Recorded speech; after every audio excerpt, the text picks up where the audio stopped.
agents, realtors, I would highly advise you to call Keith and Yona Smith. Keith and Yona Smith.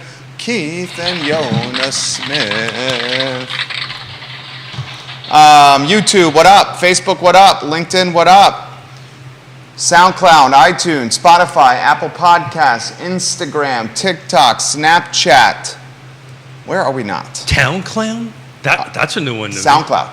Oh, SoundCloud. Okay, my hearing aids apparently are not. We are adding platforms as they come on. Interestingly, Facebook is about to release. I don't know if you saw this. No, you told me about this. Facebook is about to release. Did you see that? Facebook is going to release a new app to compete directly with Twitter. And listen what they're allowing people to do. They're allowing people with massive, over a certain threshold, you got to have over a certain threshold to do this, of followers, to directly import their following from Instagram and Facebook to the new app. But I think it's a combined total following of, I think it's 15,000, which if you combine the I Love Seville accounts and our accounts, we're way over that. So that would give us a huge market edge from day one. I'm following that very closely as we continue to innovate here on this platform. So that means you can like combine your personal and your business and... They're only going to allow business. It would only be business that is allowed to import here. So a lot of people have a lot of personal followings that are large, but it's the business followings that they care about because they want to monetize them. So I mean, there's maybe 8 or 9 business brands in the community that are over that threshold. Fortunately, we are one of them. So give the show a like and a share anywhere you are watching. With Facebook Scale, when they launch this new Twitter, it's going to be called Threads. They're immediately going to take share from Twitter because they have such scale with their other platforms. Questions, put them in the feed. We'll relay them live on air. Give us a like, give us a share anywhere you are watching.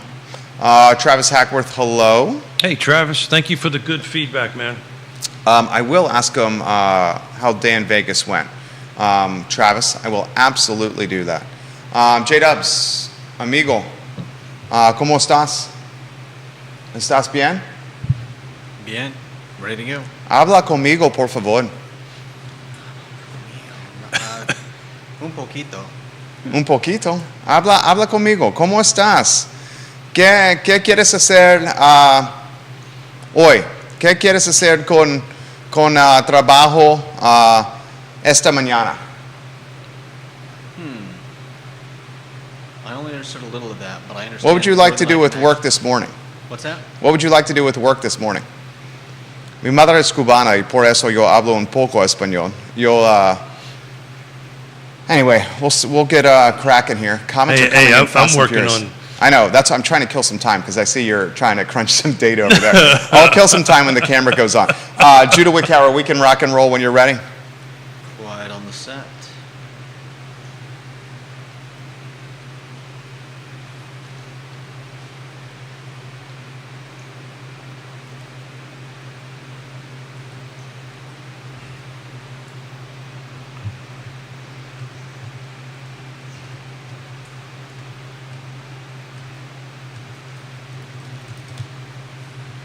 Dun, dun, dun, dun, dun.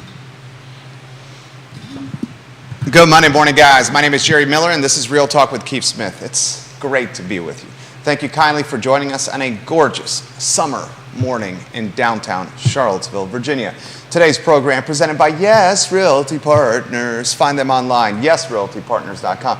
You know, with that fan blowing, and we'll show Keith in a matter of moments, don't put him on a 2-shot yet, it gets the dude looking really nice. Is my hair blowing? Voluminous and blowing in the wind. I mean, like movie star-esque right now. I'm focusing on numbers. I know, I'll give you 60 more seconds. I'm focusing on numbers, and you do that, my ADD. I know. I'm sorry. I've been told not to do this. I know. Really? All right, 60 seconds more of a one-shot as Keith is crunching some numbers. Seconds. HOA. I'm looking at HOA. Keith is going to give you data on HOAs. HOAs and upzoning. You saw the post I did last week on upzoning and how this could impact HOAs. While I think that's going to be undoubtedly the case, here's the challenge. Find some inventory in an HOA neighborhood right now. There's your conundrum. There's where the rubber meets the road. We're going to look at that in the middle, but, you know. All right, why don't we welcome Keith Smith here on a 2-shot so we don't have a voice of God over here. You're on the show now, Keith. Am I on the show? Look at that stuff. How's my hair? It looks Is it good. blowing? Yeah, it actually is blowing. It looks good. Well, I'm trying to figure out, look at some quick SFDs, Single-family detached. HOA sales only, 2023. I went back as far as 2018.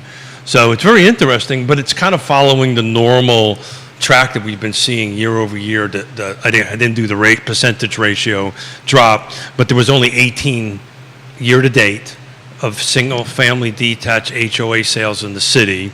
Last year was 31. There you I go. haven't figured out what the math difference is, but I think that's tracking the normal drop that we've been seeing year over Of sales in general. sales in general, right? Interesting. The median sales price was flat. Okay. Six, got a 6 in front of it. 626 for this year. Wait, hold on one second. If you purchased a home in an HOA neighborhood in the city of Charlottesville, Had a 6 in front the of it. median price of that house, Judah Wickower, is in the 600,000s. Put that in perspective again. 626 last year was 627, so we'll call that flat. That's Huge jump. Not huge, but a pretty substantial jump between 21 and 23. 2021 was 536, now it's 626. But it's interesting, 22, 21, 20, 19, and 18 were all in the 31, 33, 32 number of units sold. So that's been pretty consistent. It's been a drop. I do want to take a look at what 15 looked like real quick, so I'll let you kill a second of air time while I go ahead and take a look at what 15 looked like. So here's the curious play. And frankly, I know of one community, which I'm not going to mention, that's HOA'd already because of upzoning. The curious storyline we are following closely. Upzoning is likely very much a reality now after this past Democratic primary that saw Bob Fenwick come in dead last. And Bob Fenwick's platform was, frankly, anti-upzoning. Natalie Oshrin came in first place. She's very pro-upzoning. Michael Payne came in first place. He is very pro-upzoning. Lloyd Snook, who was getting lukewarm on upzoning, came in third, which surprised some people. Now you have a council where Natalie Oshrin and Michael Payne and a Juan Diego Wade are going to push upzoning through. The question is it full momentum, full throttle? After this past Democratic primary, I think you're going to see it pretty much full momentum and full throttle. It'll get approved. Yeah. The question happens. The question at is, what extent? there might be a little tweaking, but I don't see a lot of. Okay. I don't really see a lot of. Because Lloyd was trying to pump the brakes on it. And Bobby Fenwick was definitely trying to pump the brakes. But the voters said no way. Yeah. So I think you're going to see whatever tweaks they do are going to be minuscule. The question is, will it have any impact? We looked at this thing before the show started. Today we had 60 new homes come on a week going past. I took a look at it a year ago. Same week a year ago was 101. So, that's a substantial percentage drop. Interesting, back to the HOA question. It's tracking everything we've been talking about. This is a 15-16 volume market. It was 22, 24 units sold. We're at 18, so that's pretty darn close. But get ready for this, folks. 2016 was $375 was the median sales price. So between 16 and 23, it jumped over 300 grand. Can we say that again? Oh my God. So between 2016, which had 24 units sold You hear that, Judah? in an HOA, so this is SFDs, Single family detached. no new construction, right? Because we're taking attached out and condos out because they're already more than one unit, 100%. right? So we're trying to figure out. That's very logical. I agree 100% with We're that. trying to figure out does the HOA is going to impact one way or the other. So 375, 826. The thing is there isn't that many HOA communities. Yeah, I say there's like 10 to 12. Yeah, but I'm talking about out of 50,000 folks or how many rooftops. Yeah, 50,000. Call 50. Well, it's folks. With the students. But rooftops, is a different number, which I can't recite off the top of my head. That'd be a great number to learn. And that's, if we had the time, we that's an easy number to find. Sure, GIS. We'll dig, that's exactly right, we'll dig it up. But, it was the conversation we had with Lloyd. I don't really see a huge impact in changing the inventory. I really, really don't. But Can you give me that stat again? The HOA appreciation from what year did you use? So I picked 16 because that was close to volume. Okay. So 2023 SFDs was 18 units sold. This is year to date. So this is from January 1 to 6/26 to this very moment. Median sales price was 626. 626. Studio camera. Hold on a second. No. You come sit down. Oh, this is cahoots. Neil Williamson, down. ladies and gentlemen, in the house. We love Neil Williamson in the house, the president of the Free Enterprise Forum. A random drop-by here, which we absolutely love. This guy can do it anytime, and a man of his word. Keith, you got to show it to the viewers and listeners. That's top shelf right there. Hold on. That is top shelf from Neil Williamson. Neil Williamson pays his bets. Are we going to go to the crystal ball camera? I don't have the crystal ball. Okay, so you got to hold it up. I can hold it up before us. There it is, right there. Look at that, ladies and gentlemen. Neil Williamson, a man of his word. We were literally talking about upzoning and zoning ordinances, and Neil Williamson walks in. Keith and Neil had a bet on when this would be approved. Studio camera, J-Dubs. I love these men. I genuinely say this. I love these guys. Well, I'm happy to be on the summer edition of Real Talk without Keith Smith, because this bet has been difficult to pay off because of guest hosts. That's true. The man is a world traveler. Everywhere he goes. Whether it's not St. Martin's or Seattle or Charlotte, or where did you go? Papua New Guinea? New York. Where'd you go? Australia, Manhattan? Hold on a second. There you go. Real Keep Talk with ranting. Keith Smith. Neil Williamson brings in a bottle of bourbon. Should we wet the whistle, or is it too early? It's a little early. Okay. So You said that with a little bit of doubt in your voice. No? I Good to see you, Neil. I Thank totally would've wet Thank the you for whistle. covering for me when I was gallivanting. I appreciate I think that. there was a bit of a schedule snafu. Yeah, I'm there going to was. put it on Keith over there. Yeah, there was. But we figured it out. Neil Williamson, the voters have spoken. Natalie Ostrom gets the W. Michael Payne comes in second.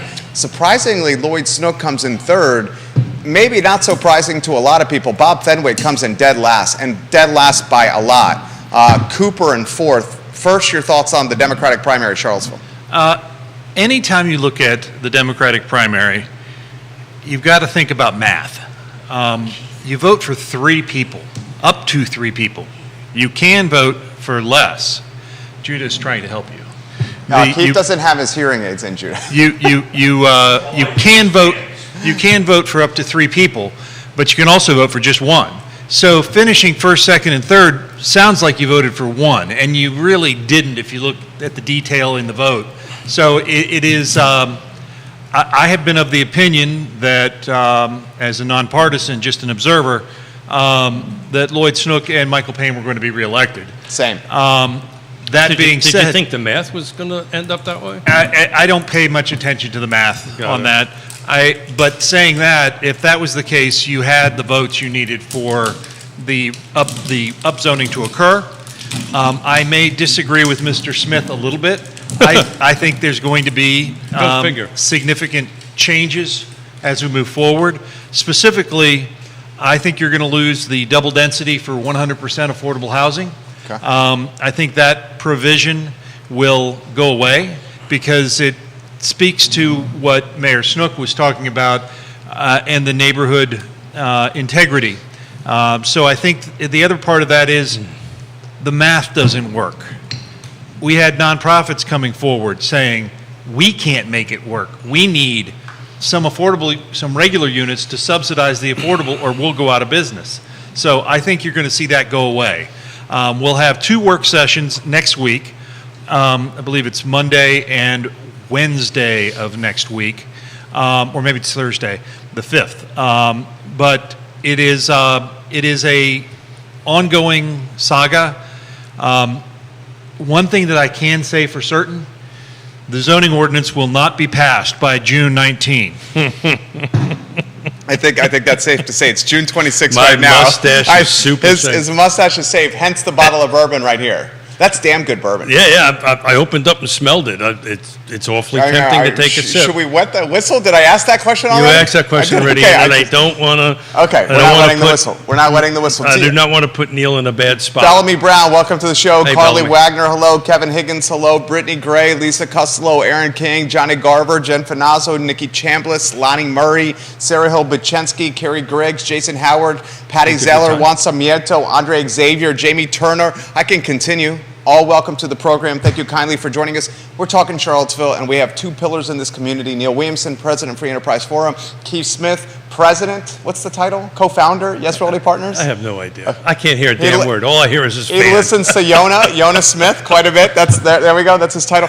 Upzoning. Talk to us, Keith Smith. Yeah, so I think maybe my words came out a little bit sideways. Of course it's going to get tweaked. The bottom line is it's going to get approved. It's going to get tweaked a little bit. But the conversation we had with Lloyd was very interesting about the ratcheting. I don't know if you caught that part of it. So that was telegraphing, at least to me, that look, they're going to get it done. They're going to implement a couple of small parts of it, see how it goes, and starts ratcheting it up. I'm going to talk a little bit about what Jerry and I talked off air.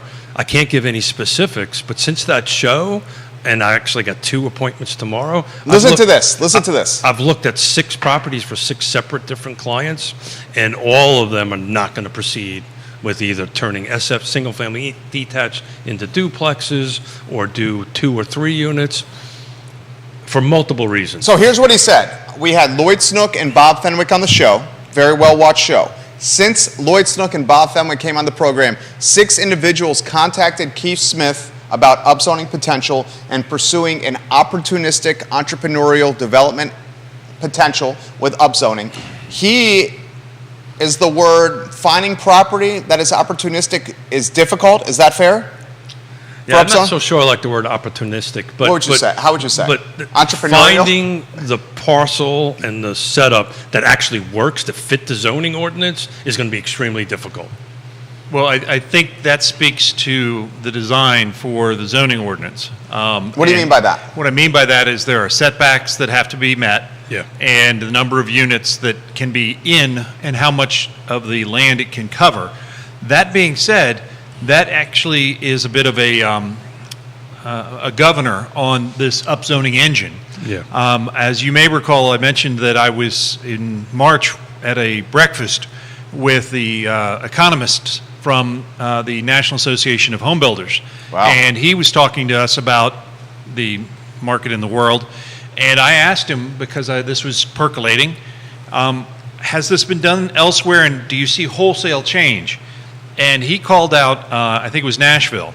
And Nashville put forth something like this, and he says, no, it's one lot at a time. That's exactly right. And what happens is the consultant has suggested it could be up to 1% of the housing of the lots converting each year. This economist and the retired economist who was also at the breakfast table said it would be about half that. It'll be a 0.5% of the parcels on an annualized basis. To me, that's an evolution, not a revolution. Oh, God, that was brilliant. I'm going to steal that from you. I love, the dude is good at words, Neil Williamson. An evolution and not a revolution. On top of that, as headwinds, labor market, very expensive. Cost of goods, we talk to our developer friends, as do you, still expensive as all get out. Give Neil the stat you offered from 2006, HOA neighborhoods in the city of Charlottesville versus 2023.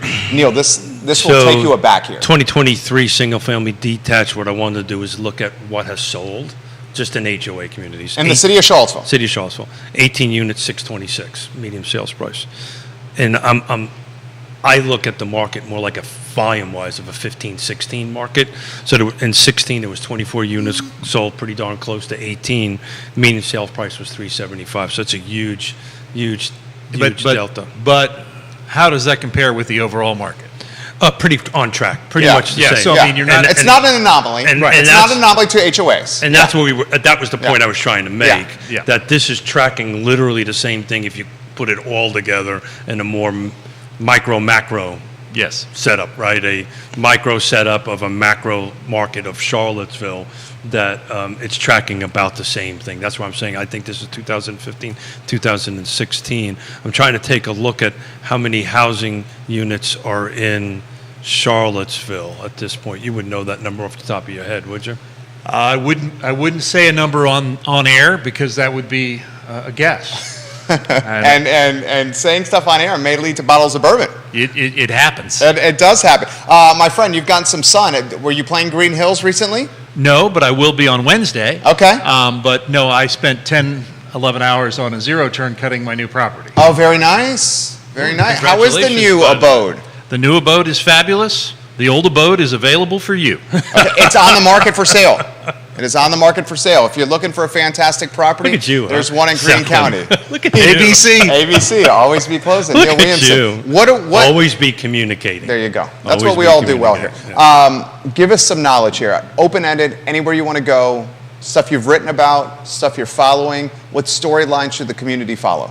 I am tracking some change at the Albemarle County Board of Supervisors with regard to cell towers. Ooh. And for the longest time, I've been doing this for over 20 some odd years, and for the longest time, Albemarle's cellular communication position has been more towers that are shorter. Well, there was a realization at a meeting recently that a taller tower means fewer towers, which means higher coverage. And what happened was there was a public input session, and one of the tower professionals said, you know, if you let us go just 30 more feet, we can get you 90% more coverage. Well, the consultant heard that and said, you know, let's fact check that. And sure enough, 30 feet more gets you 90% more coverage from that tower. That's Did significant. you say 90%? 90%. 9-0. And so that's significant. Then you put on the idea that every one of these towers has to have a road and a transmission box, and the ecological impacts of that. That And- minimizes the number of towers. Minimizes the number of towers, minimizes the impact, and maximizes the coverage. My goodness, is this rocket science? And I'm pretty sure this is all line of sight stuff, right? That's how this is supposed to work, that's right? I'm very curious what Lonnie, as a citizen, thinks about this. Lonnie, please offer some perspective on this. You're watching. Trust your opinion tremendously. Neil, show is yours. I believe that this is a change, and it's a positive change. And I think one of the things that you have to recognize is the code as written considered cell phones, in my opinion, to be a luxury. It's 20-odd years old. It passed right before I started at the Free Enterprise Forum. And technology has changed probably 3 times during that time frame. And the need for your cell phone, I mean, how many cell phones do you carry, Jerry? I only carry one. Yep. I only And carry one. I have Judah's all- got a burner phone, though, for the ladies. I For the see. ladies. He's got a burner phone for the ladies over there. I You kid, really have a I kid burner? because I care, Judah. I kid because I care. But I do have many government employees carry 2 phones, Oh, yeah. one for the government And one for their one for personal. themselves, especially elected officials. Yeah. They conduct all their official business on one phone that can be FOIA'd and their personal business on another. I firmly believe that the demands from all of these laptops and wireless communications, it's about a safety issue. Oh, yeah. When you don't have cellular coverage, one person brought up from the dais the concern that, you know, say you're Keith and you're on your bike out at Walnut Creek Park, and you trash the bike. Who do you call and how? Because there's no cell coverage. And does the county bear any responsibility?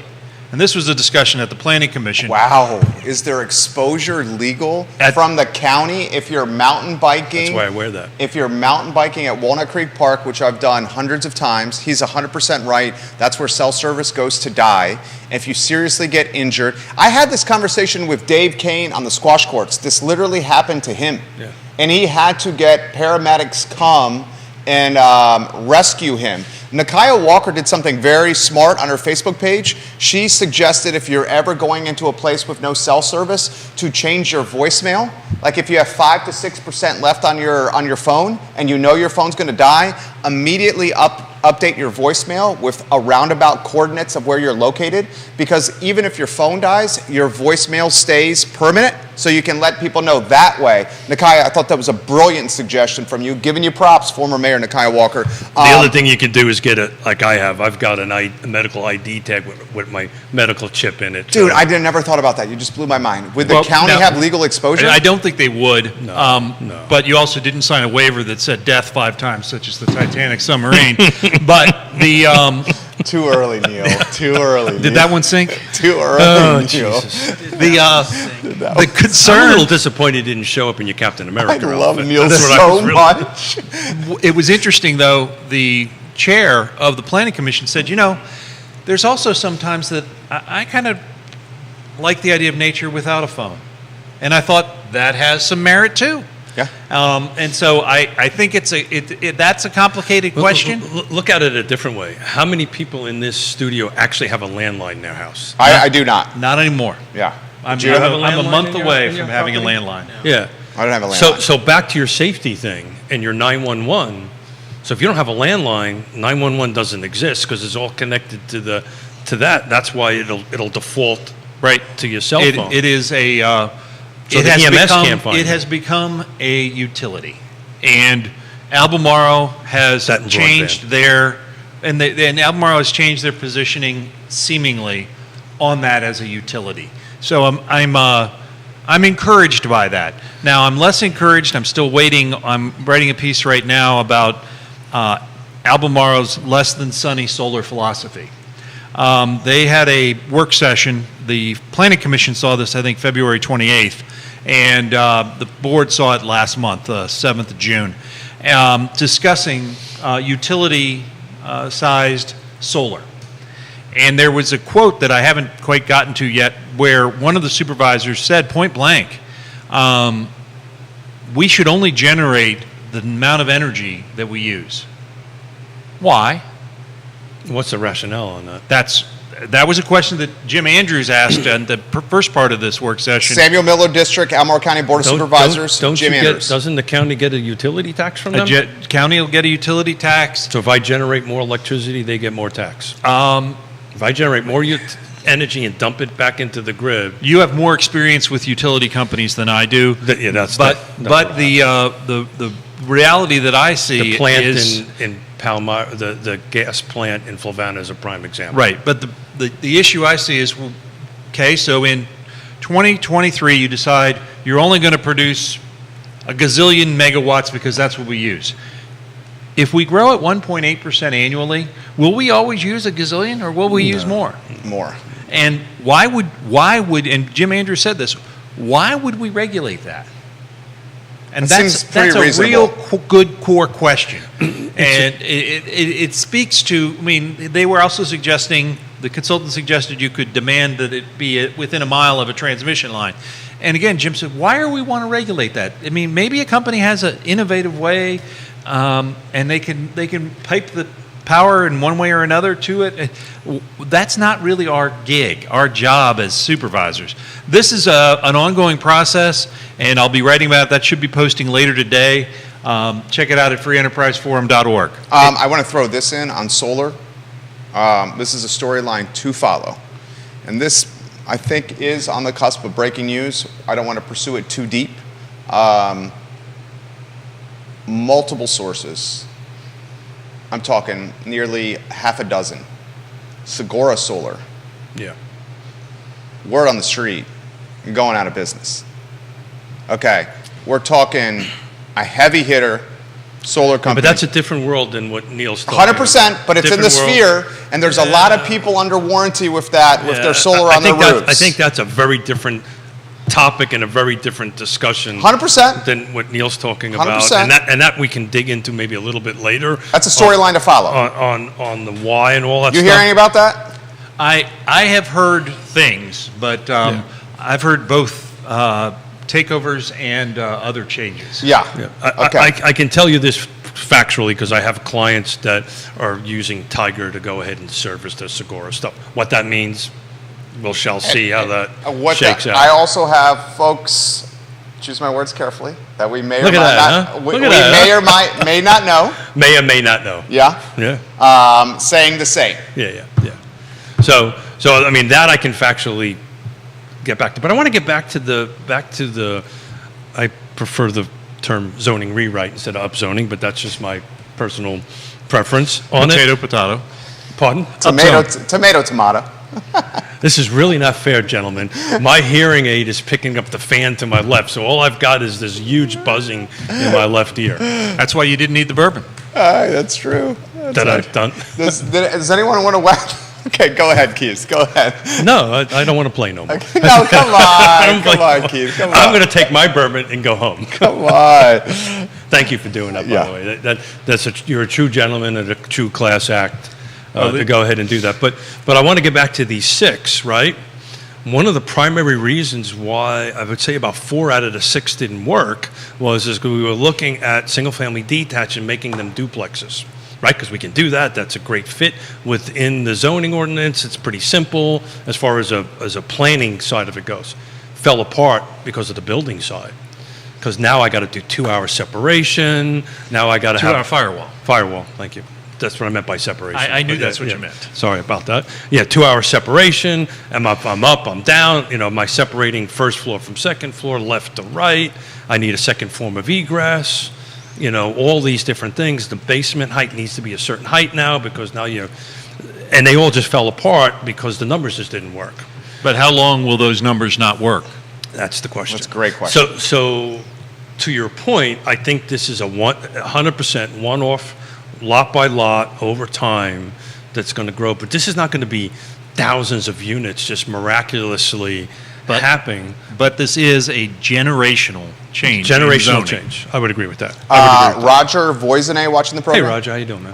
Roger, not only a fantastic agent, Mm-hmm. but a solar aficionado. I think that's safe to say. Just a good all-around good Great guy. too. Mr. Woolen Mills, arguably the mayor of Woolen Mills, literally writing this on the internet he is.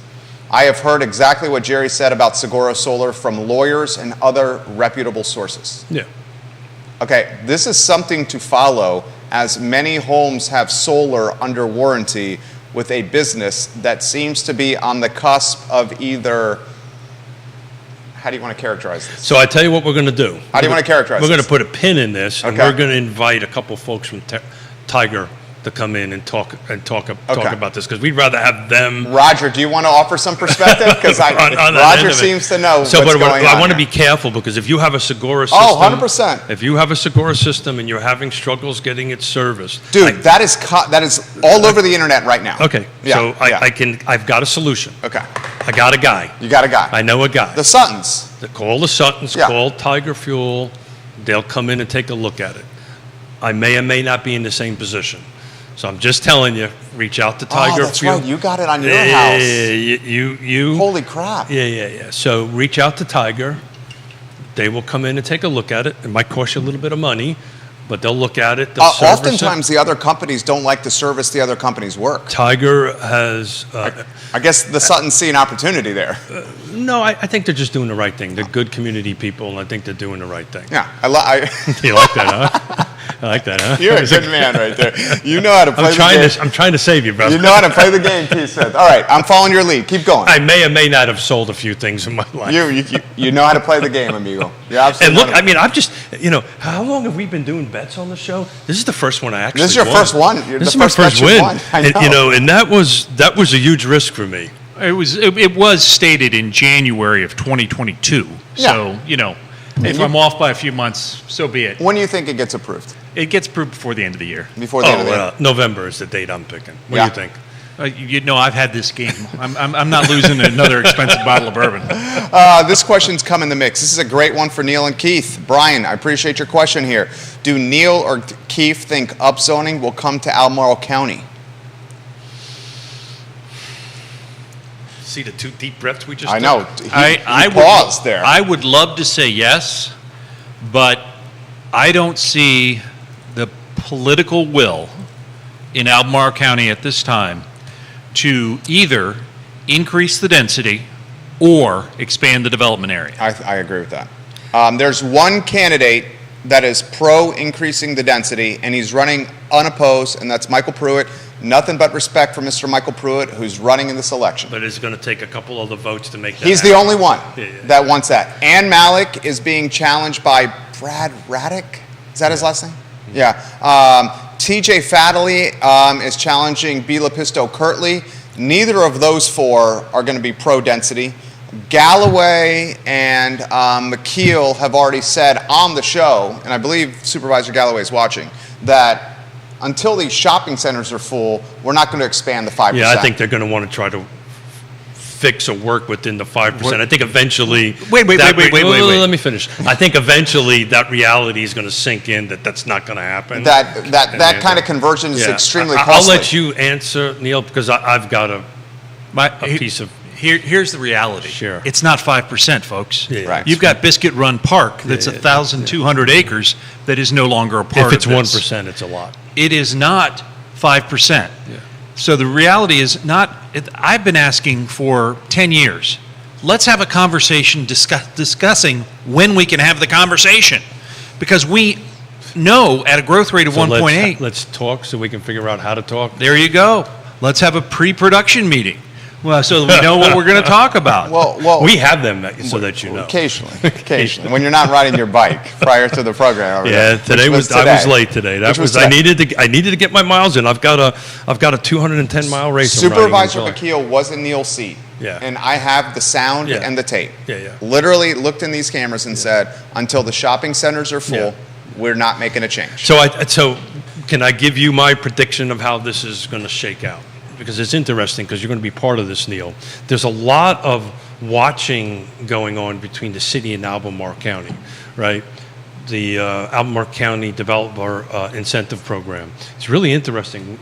I've actually had more engagement and questions from city councilors on when this is going to happen. We want to be part of it because I think they're watching it to see how that could potentially work in the city. And I think on the flip side, I think what you're seeing now is elected officials or staff saying, okay, let's see how this thing really shakes out.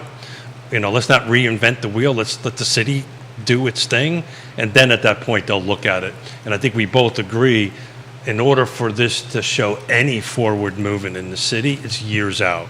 So I think Albemarle County is going to be Albemarle County. They're going to try to figure out the development incentives on it, try to grow a little bit of density that way, and then they're just going to chill out and let this thing play itself out in the city. That's how I see it. We'll see how it shakes out. Well, as I've We said got to on get to Danville. He's watching. As I've said on this program before, nothing happens absent a willing property owner. Yeah. So you can point at, quote, empty shopping centers all you want and tell a property owner wishes to change the use. It doesn't happen. Yeah. What's the property? What's the one where Big Lots is in? Is that Seminole Square? Big Lots is now in the Toys R Us building. Yeah, is that Seminole Square No. shopping? No, what's the shopping center that had the old Big Lots? The old Big Lots was in Seminole Square. Yes, Seminole Square, there is planned apartment development there. I got a client that was looking at space there. One of the reasons this shopping center is quite vacant is the difficulty of signing long-term leases because it's a planned apartment conversion. And the ones that are not being converted, you're going to be in a construction zone. So we have a very vacant shopping center. Supervisor McKeel directly pointed to that one. And remembering the Seminole Square is actually in the city. Is it Seminole Square? Seminole Square is in the city. Albemarle Square, which is the one that used to have the north Albemarle side Square then. library. Yeah, I get those confused. That has now Texas Roadhouse in the front. That's the ACAC ACAC one, yes. Yeah, that one's pretty vacant as well. But that's always- But it has ebbs and flows. I mean, Yeah. you had Circuit City there for a while. Anybody been to a Circuit City lately? What was that now? Circuit what? Yeah, and now you have Aldi in that space. Yeah. You had the Northside Library as a long-term tenant there with great parking. Now that's in a different space across 29, not terribly walkable, thank you, Places 29. But the idea of that converting is one that has been floated. The county even did drive-through visualizations. And the property owner was ticked. They said, I'd really appreciate it if you talk to me before you take pictures of my property and convert it. He's got a good point. Yeah, I've been here for 37 years, has always struggled in some way, shape, or form. Can't tell you why, but it's always struggled. But there are huge wins within that shopping center. That Texas Roadhouse is busy. They're crushing It's it. busy. And Chung's Barbershop? Crushes it. Crushes it. Ray Cadell, the Absolutely. mayor of Chung's Barbershop, might be right there for a hot shave. And we I love get, you, Ray. And I get that. But think Ray's watching. to your point, it's owned by one individual. Unless that individual is willing to participate in the process, you can plan all you want around it, but it's more than likely not going to Their happen. property rights matter. Yeah. This is the same thing as you have folks screaming last week about the hotel downtown.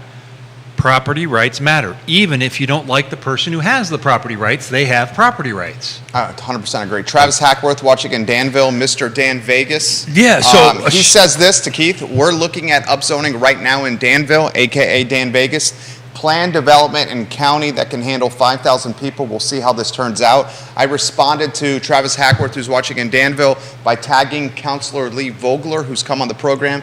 Lee Vogler, I believe, is watching the program right now. Sir, you're a United States Senator waiting to happen, and I cannot wait to see that ride. Dan Vegas, the show is yours, boys. Yeah, so on the way back, we did a wedding for my uncle down in Charlotte, on the south side of Charlotte. So we wanted to stop in Danville. I've always been wanting to spend a little time there. So we had a lunch. It was a quick hot visit in and out, drove around a little bit. Really some neat development stuff that's going on there. It seems like they get it. You know, it does change from block to block over there, right? So, you know, this process is going to take time on it, but I'm going to try to make a weekend of it down in September and really start wander through all the areas there and see what I can do. Maybe we can help promote a little bit here on the show, but I want to get a quick eyeball. I wanted to get a quick eyeball on it. So it looks like they're doing all the right things from a cursory 1.5 hour ride around it. Well, Jerry Thank wants you, you Dan, to for the Travis, for the information. Jerry wants you to schedule that afternoon on a Friday. Real Talk with Keith Smith. Man, I don't get a break. Tough time in the summertime with Real Talk with Keith Smith. Sometimes it's Real Talk with Quentin Beckham, Neil Williamson, Nikki Chambliss, Neil Williamson, Lee Elberson. Who am I missing over here? Kerry Griggs. I love you. I love you. I kid It seems because like I a lot care. of jealousy at I the thing. kid because I care. No, maybe so. Maybe Well, so. the thing about, as you call it, Dan Vegas, is there is a need for housing to house the workers. Actually had, my uncle was a pilot, and he lived in Vegas, in the other side of Vegas. That was where the majority of the folks that staffed the hotels and the casinos lived. It's a lovely, real town. Not much glitz or showgirls, but it's a real town. And this economic engine will need personnel to make it happen. Very well said. And it is great that the government recognizes that and is not standing in the way of additional housing where we have seen some of that in other localities. Yeah, 100%. Lee So- Vogler watching the program, you are 100% doing that. I will throw this to you and get out of your way. I noticed that with our honeymoon, we went, my only vacation I've taken in 15 years since launching this business. We came back. Another thing. We came. Nothing. hey. We came back knocked up as well. Maui and Kauai and I'm Hawaii. good with that department. The staff that were at these hotels we were staying on, and it was our honeymoon, and we got a ton of money for gifts, so we did it the right way. Sure. All right, we did it the right way. The staff said there's 3 types of people in Maui and Hawaii. Maui and Kauai and Hawaii. There's us, the tourists, there's the obscenely wealthy, and there's the staff that is barely scraping by. Sure. And the staff that said that they're barely scraping by said there is absolutely no housing inventory for us to live in. The little housing inventory we have is so expensive because we're all competing for it. So we all just end up bunking together, sleeping on couches, sleeping on floors, and doing whatever we can to survive. The fairy tale that is Hawaii may be for the 1%ers and the tourists like myself and my wife, but the folks that work in Hawaii say it's nothing but a fairy tale. It's nowhere close to a fairy tale. Well, the discussion that we had, now it's been 15 years, was a false choice in this community, in my mind. They said, do you want to be Aspen or Austin? Well, Austin's the state capital. We're never going to be Austin. And Aspen, well, they seem to have a few things that we don't. So I didn't accept it as what it is. But the bigger question is, how do you have a diversity of housing types that serves the public. Well, one way not to do it is to restrict the land mass that you can have housing. And so the idea of urban growth boundaries, UGBs, is to do that very thing. Restrict where development occurs because that is the best place, most efficient delivery of government services. The current supervisor's mentality is stack them up. If there's a empty storefront, let's make it apartments. And if until that happens, we won't expand the development area. In fact, we'll take 1,200 acres out of it and make it a state park. You haven't even mentioned Ravenna Station. No, I didn't mention Ravenna Station. Took some away. Half of that is in the development area and half is not. We were in front of the Board of Supervisors last Wednesday speaking clearly that the acquisition wasn't on the table Wednesday night. What was on the table is whether or not the county would allow private industry to locate there. A quirk in state law says you have to have a public hearing prior to closing on the acquisition in order to allow private business to attend there. I told the story, I grew up a military brat, and my dad did 2 tours at the Pentagon, and we used to on Saturday, or actually a Friday morning in the summer, my brother and I would go down to the Pentagon and get our hair cut in the Pentagon, and then go to a really crappy restaurant called the Pickle Palace and have sandwiches before my dad threw us on a bus on our way home. But it was the reality is whether or not you're having the consultant tail of these large businesses and conglomerates or the Pickle Palace, private industry should be co-located with the institutional users. That will cut down on carbon emissions, that will cut down on cars on the road, traffic, and it will improve the quality of life for those working and doing our work at Ravenna Station.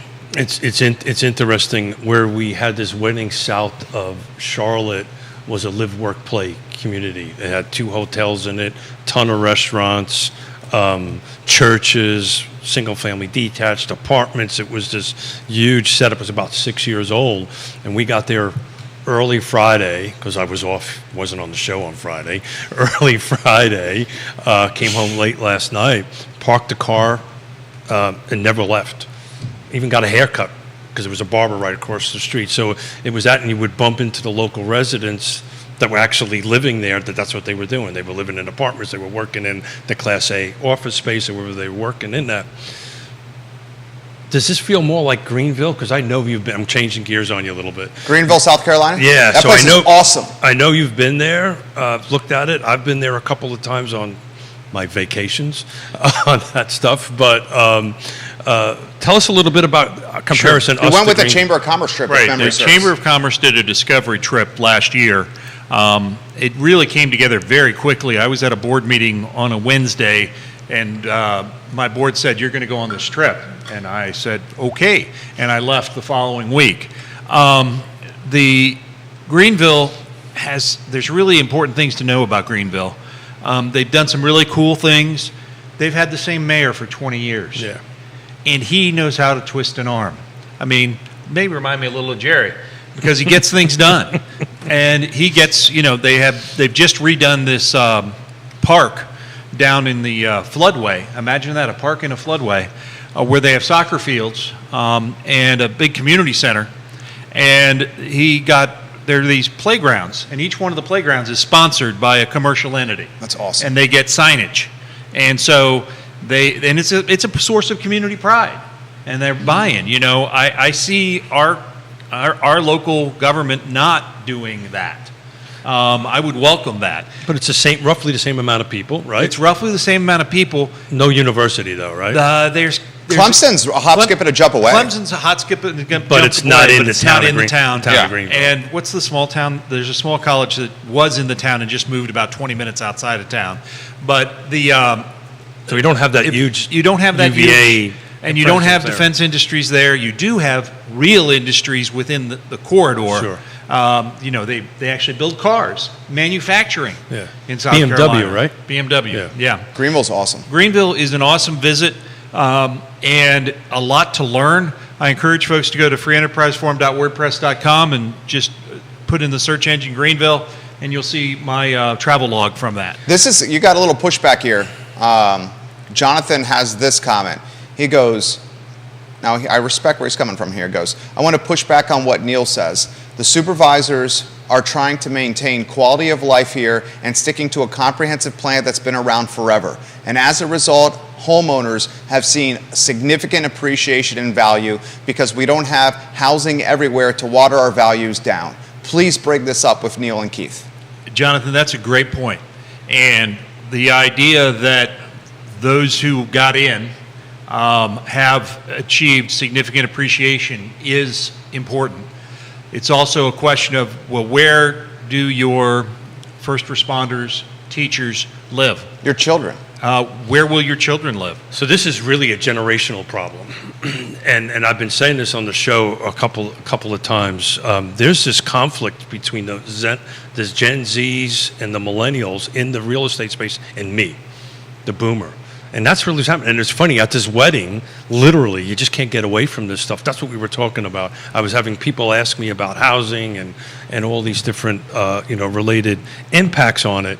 So, density matters. Neil taught me this. And I learned so much from you guys. Neil said the folks that would be the advocates for the housing can't be the advocates for the housing because they don't live here. And they don't vote here. And Jonathan's point that we've had this comprehensive plan forever is a very valid point. But aren't they redoing it? They have to review it every 5 years. That's right. AC 44 is going on now, and there will be an update on it, last item on the Planning Commission agenda on Tuesday night. But the... So do me a favor. That acronym AC 44, explain what that is. Albemarle County 2044. It's Thank a you. 20-year plan, and So they are looking at it. State code says you have to review. It doesn't say you have to change. You have to review your comprehensive plan every 5 years. And so this is that review. The question that Jonathan raised was about how long it's been in place. Well, the development area boundary lines, for the most part, were drawn when Jimmy Carter was president. Jerry, you remember those days, right? No, I do not. Okay. And what years was Jimmy Carter president? Jimmy Carter was president until 1980. Okay, so this is prior to my birth. Prior to your birth. Yes. A lot happened before Yes. you were born. So my first vote was Your first vote was in 1980. My first vote. That was your first presidential? Yeah, that's Well, legit. that was my first political joke. I sold the joke. I asked Santa for a Ronald Reagan doll. What does a Ronald Reagan doll do? You wind it up and it goes to the right. Still remember it. It's still funny. I think your jokes are hilarious. Really? I actually got a book of dad jokes. He weaves pop culture in seamlessly. I love pop culture. Go ahead. The point is, we're Glad we had not nothing doing planned for anything. today, huh? We're not doing anything the same way we were doing it in 1979. Yeah. There wasn't a computer on every desk. Yeah. There certainly wasn't an internet, really. Judah's job wouldn't exist. That's true. This wouldn't be happening. This wouldn't be happening. That's true. And we are utilizing those same lines. Yeah. When can we have the discussion about how we could move the lines? And we're talking about growth for 20 years. Do we have enough room to grow for 20 years? Not if they continue to approve at the density they've been approving. We don't. And that's what a consultant study said last year. Well, this is not exclusive to Albemarle County. I'm sorry to say. Albemarle's really good at it. I'm sorry to say, I think your county's going to start adopting some of that thinking of it. Well, how about Chris Fairchild, Fluvanna? And Fluvanna and all that stuff. And I've been taking notes as you guys have been speaking. There's a couple of, I do a little bit of commercial. There's a fair number of clients that look in the Zions Crossroads area that just won't come because there is no housing. There's no place. I mean, They won't set up commercial in Zion's Crossroads just because there's no housing? There's no people. Did you explain to them a Walmart and Lowe's open there? Yes. And Walmart and Lowe's wouldn't open unless they see ridiculous potential, and they're looking way more forward than anyone else government-wise? But people drive to that. People are coming from. Those are destinations. Those All right, are that's fair. destination stuff. That's What fair. I'm talking. Rooftops equal retail. What about Spring No, Creek? what I'm talking about is businesses that employ people. Okay, understood. And The- so there's no workforce There you housing. go. I gotcha now. Okay. Yep. It Maybe I is- should take a sip of that bourbon. it's- No, Kinda no, get me now on I track. understand. When Get me on Ravenna track. Station became established and DIA moved down here, there were these, I don't know what you call them, functions up there, and there were 3 questions everybody that was moving down had to ask. First question, what's traffic like? Yep, Second question, what are the schools like? yep, Third question is how much is it going to cost me to buy a house? Yep. Because I'm selling from in a pretty hot market.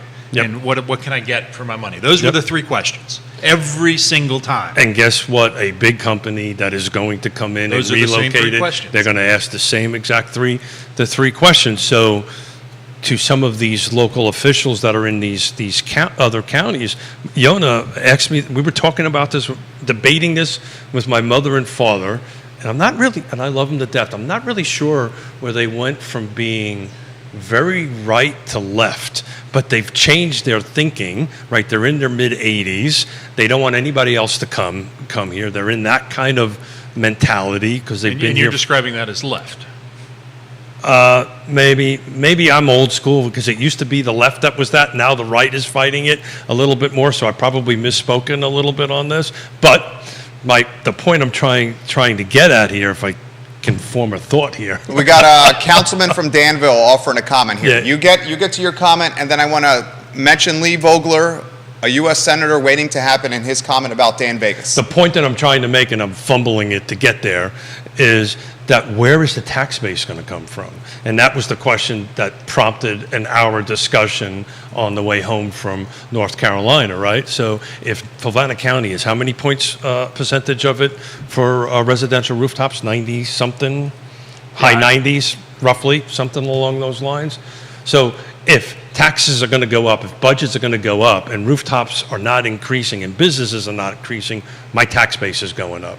And I was trying to explain that to my parents. I just didn't quite want to grab it. Here's the councilman from Danville. Take a look at Danville recently approved to spur housing development and mixed-use development. We're starting to treat housing development like economic development. And Dan Vegas.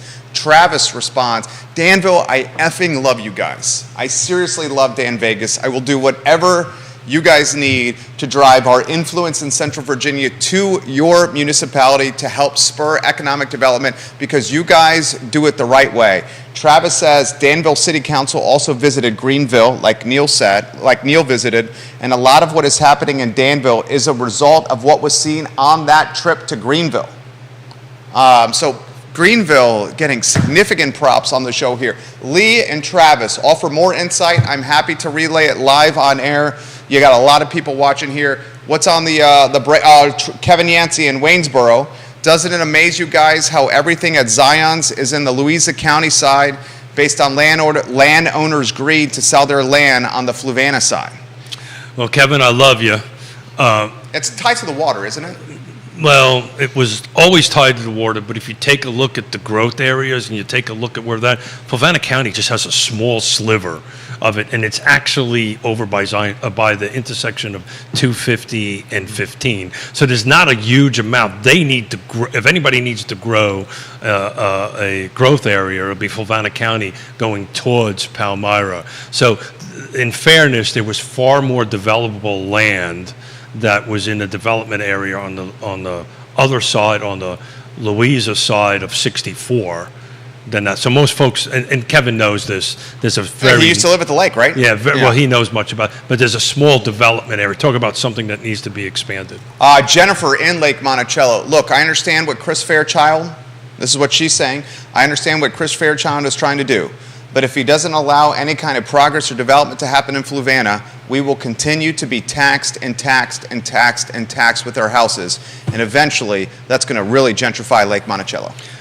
Who wants to touch that? I'll tell you, we're not quite there yet, but Over 90% of Fluvanna County's revenue is tied to rooftop taxes. my home, if you don't mind, my home is almost the same cost, cash, out of my pocket than if it was in Albemarle County. But Not quite, a couple $100 under. tie that comment together with Jonathan's comment and the gentrification of the existing homeowners, and you end up in a house that is worth a lot more than you paid for it, and you've got a great interest rate. Why would you move? All of a sudden, that ties up inventory too. That's me.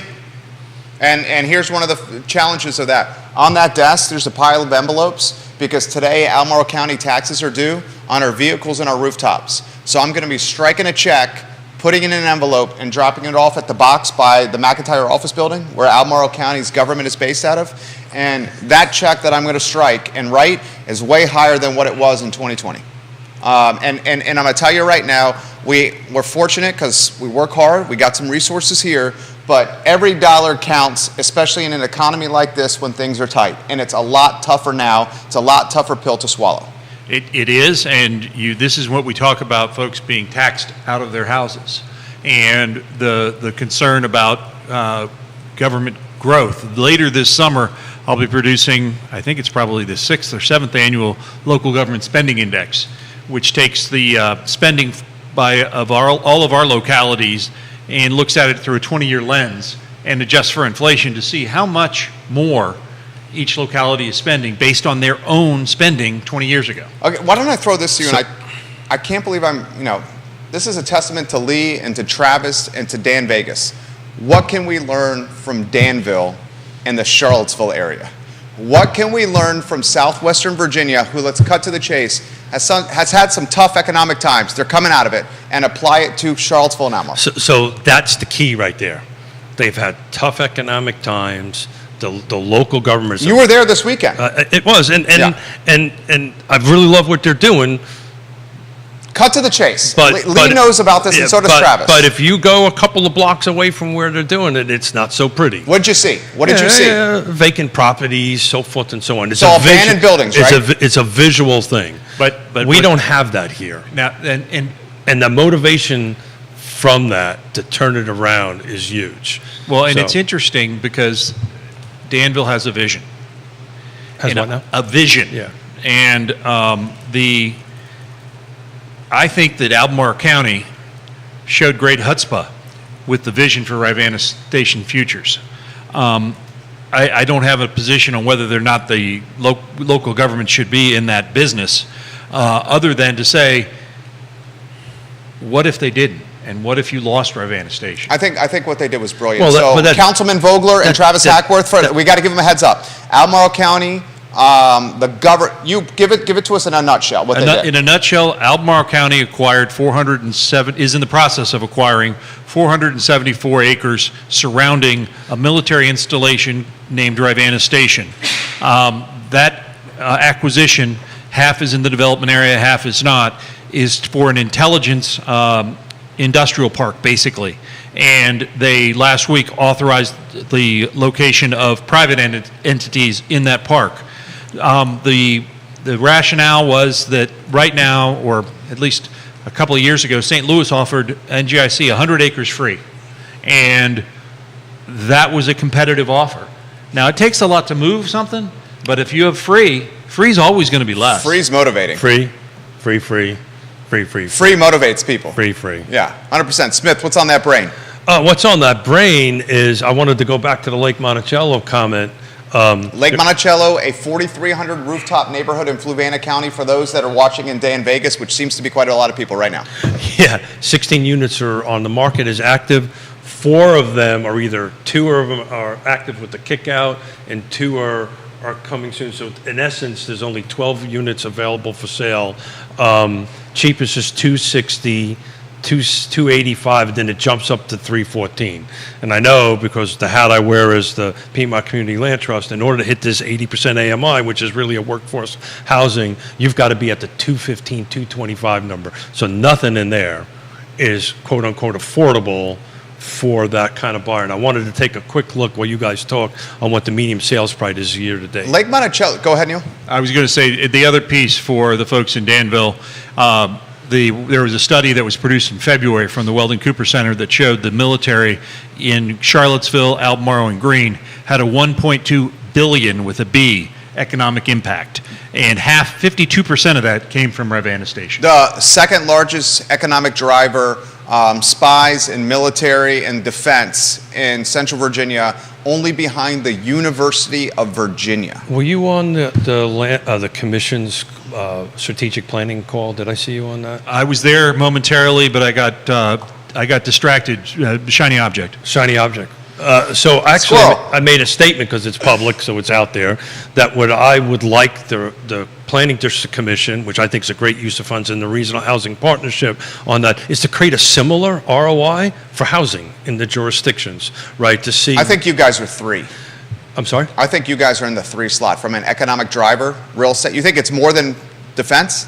No, I think it's lower. You think it's lower? What do you think is in the 3 depends on how slot? you look. Hospitality, tourism? Hospitality and tourism is Yeah. easy number 3. Okay, so all right, I'll give them that. So tourism, wines, wineries, vineyards, breweries, weddings, tourism in the 3 slot. Now you're 100% right. Now that I think about it, do you think they're in the 4 slot?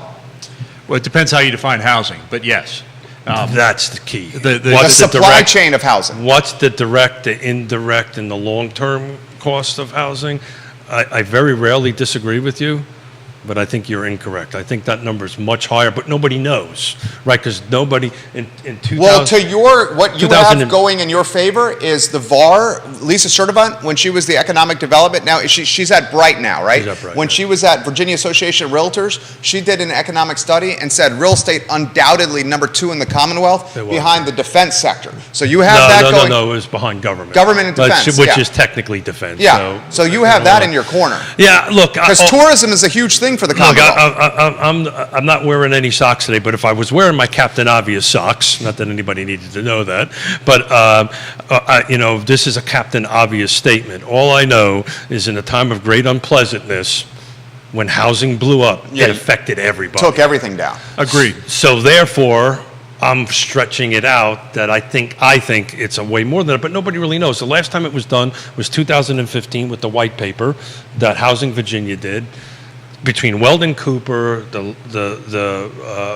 commission, I think that's good because I think the Chris Fairchilds of the world that think housing is a bad thing doesn't have the stats, doesn't have the data. I don't think Chris thinks housing is a bad thing. No, Chris is focusing on quality of life. Yes. And- Roads, Let infrastructure. me rephrase it then. New housing is a bad thing. I don't even think he thinks that.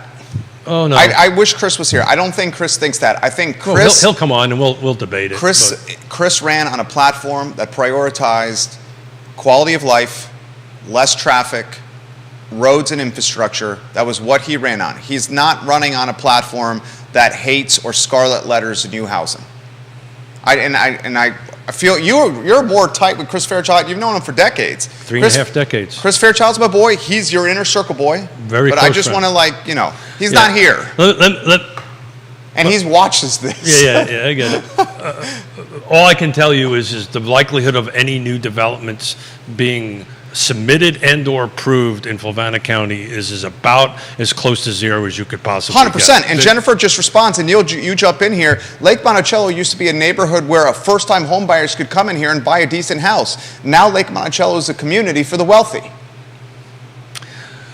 One needs to define what wealthy is, but it was an interesting article I read the other day. There are just no more starter home developments being built. Well, you've got to redefine starter home. Correct. Because I had the first office I worked in out of college had this wonderful bookkeeper, Diane McCracken, and she said, you know how I knew it was my starter home? I didn't have to unplug the vacuum.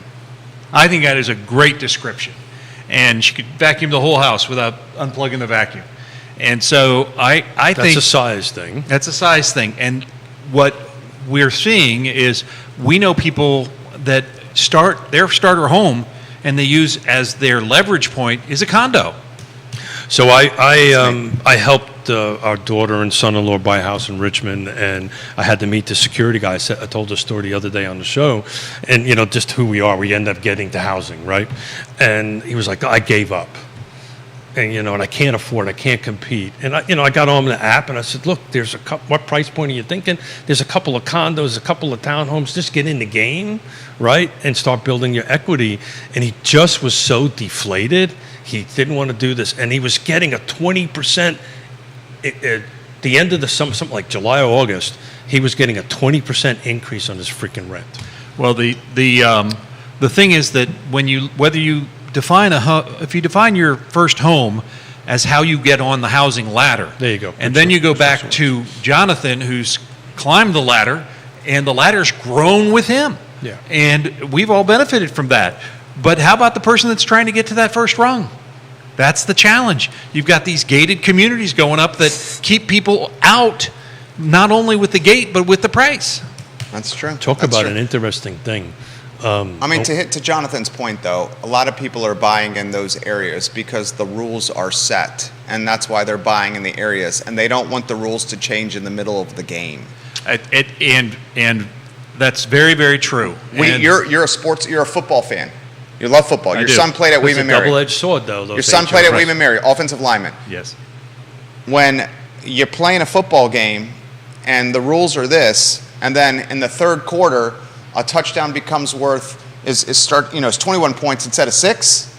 That's changing the rules. Right, but let's change it up. Tonight's the deciding game in the College World Series, and I saw a lot of different strike zones out there in the last 3 games. That's fair. That's fair. They got no more pitches left. This is going to be an interesting last. Well, it is. Game. It will be, but not I a pros, I think the HOA question is not as big a question as So let's. some of the other questions, because every real estate transaction is unique. So our Amen. HOA is in there, but it is not, in my world, the determining factor. It is a factor.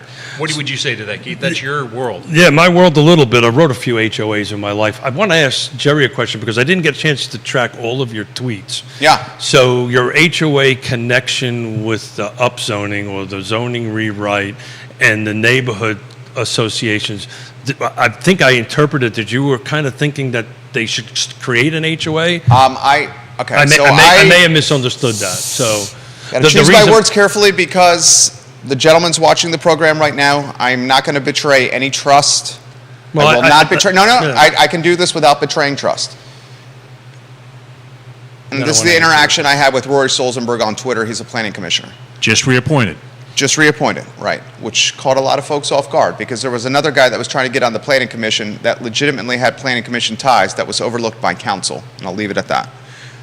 There are groups of people that are trying to persuade their neighbors Yeah. to form an HOA as a potential protection point for upzoning. Yeah. They feel that if the HOA is created, it's a layer of protection that will still not diminish the value of density with their neighborhoods. Because if the HOA chooses to say, let's allow this density, then the HOA has that right to do it. Yeah. But the HOA would also potentially be the proverbial gatekeeper, meaning they have the choice, density, yes or no. Does that make sense? It does, yes.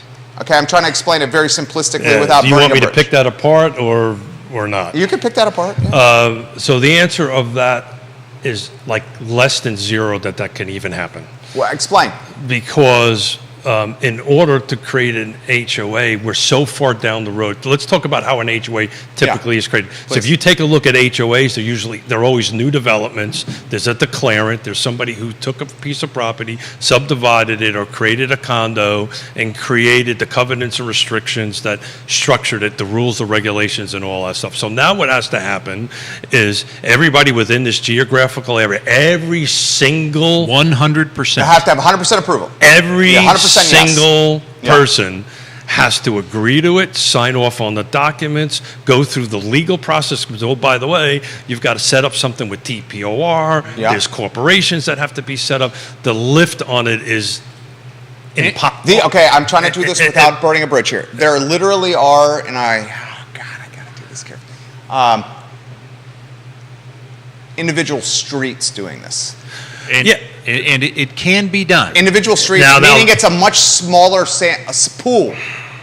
I'm talking to like, No, I get it. So just pick a street. It doesn't matter. no, I There's- can't. there's 12 100 houses. Yeah. So what they're trying to do is small little HOAs. The legal lift on that is huge. And fiscal. Excuse me? Fiscal. Yeah. Fiscally. Pooling resources. Yeah. Because you have to have. So technically, it can be done. Yeah. It's a Where tremendous. I'm not talking like this is Belmont. No, where I got it. a family in Belmont is trying to get all of Belmont. I'm I talking one street. Yeah. And DPOR is going to jump in and say, whoa, you need a little bit It's more. already than happened 12. once. 12, yeah, but it was a little while ago. It can happen. Yeah, it I can. will say that not in this community, but in another community in Massachusetts. My daughter has a house, and she's in an HOA. Yeah. The HOA is her and her neighbor, who's up the other side of the duplex. Yeah. That's the whole HOA in Boston.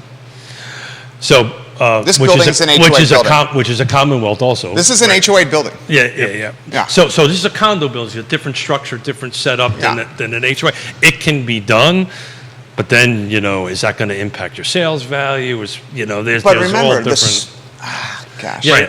The street is not saying no to density.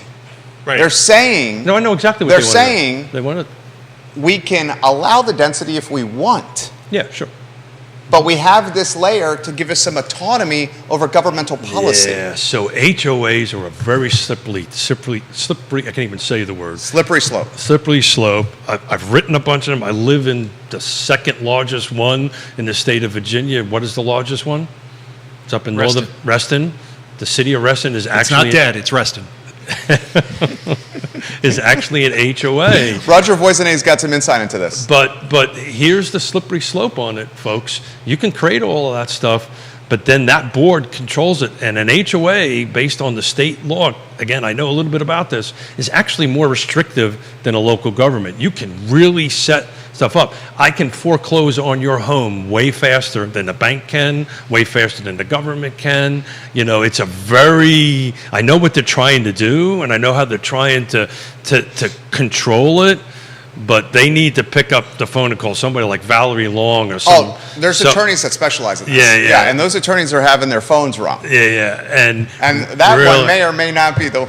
Roger Voisinet, Chisholm Place was not originally an HOA, and the owners resisted setting up one post-development, mostly due to financial obligations it would create. Yeah. Yep. I will tell you, Roger can answer this question, or any other real estate agent that's watching this question. We are now, at least I am, getting a bunch of phone calls about, I'm looking for a piece of property that's not in an HOA. Yes. I don't want somebody to tell me what color to paint my house. If anybody's seen the Good luck with that. Anybody's seen the posting I did with the fence that had the middle finger stuck up at it? Yeah, that was hilarious. For it. People do not want to be told that. But when you look at local government, when local government looks at new development, even just carving up land, if it's over 5 lots, they are mandating an HOA because it relieves local government of responsibility. Snow removal, common area maintenance, stuff like that. You hear what he's saying right there. So these things are slippery slopes. Dude, it's such a dynamic. I love this stuff because of it. It's great for a talk show. I'm going to point out something that is not very pleasant. Gosh. So the house that my daughter bought in Richmond was subdivided in 1909. Guess what's in the deed? Guess what's in the deed? Go ahead, say it. Racial covenants. There's racial covenants in the deed. Although the state has deemed those null and void, there's a real conflict between deed attorneys and the state because the deed is the deed is the deed. That's exactly right. It reflects what happened at the time. And there are many people that want those stricken from the deeds, but they're not enforceable by state code. State and federal. State and federal code has made them null and void. But it's there. But it's there. It's there. It's written. There are some here in Charlottesville. Yeah. And I I got the phone call because I was traveling again, and they were closing. What was it? Was it a day that ended in a Y? No, funny guy. Where's the rim shot? We got the rim shot? Neil Williamson. God, I love this guy. Vanessa Parkhill in Earlysville, Queen of Earlysville. As long as Albemarle County's Board of Supervisors leans toward growing government, the homeowners will continue to see the taxes go up. If Louisa governs in a more conservative manner, they are less likely to see those same tax increases. Vanessa, I appreciate your comments. She lives in Albemarle County in Earlysville. I mean, there's we're all free market folks at 100%. this table. Sometimes you just got to Staunch supporters of the free market. The question market. becomes one, and this is to Vanessa's point to some extent, and Earlysville brings it to light. Earlysville in '79 was a village, and it was deemed a village in the comprehensive plan. And you had a small shopping center there. You had a grocery store, and you had some industry. Why should rural area residents be denied the right to get a tank of gas, have to go 30 miles to get a tank of gas? So Great question. there's a question Great we'll throw out to the internet for either Wednesday or Friday to take a look at it, and maybe you know the answer to this. I've only been involved with creating HOAs from a subdivision perspective, right? Which, as you said, anything over 5, you've got to do it, so you're required to do it. I don't know if the city has the right or the ability to sign off on that. I don't know if the city needs to sign off on these little micro HOAs. I don't know the answer to that. The HOA is a contract between the HOA entity and the property owner. There is no room for the city on that, Really? in my understanding of the law. Yeah, And I am not an attorney. yeah, I don't even And play he one didn't on stay at Holiday Inn Yeah, Express play one last on night the- either. But that would be a great question for Valerie Long, right? So does the city have a say or a sign off on this? It does in a new development Yes, world. in a new development it right? does. So they literally have to review the HOA I don't think the document. city has to.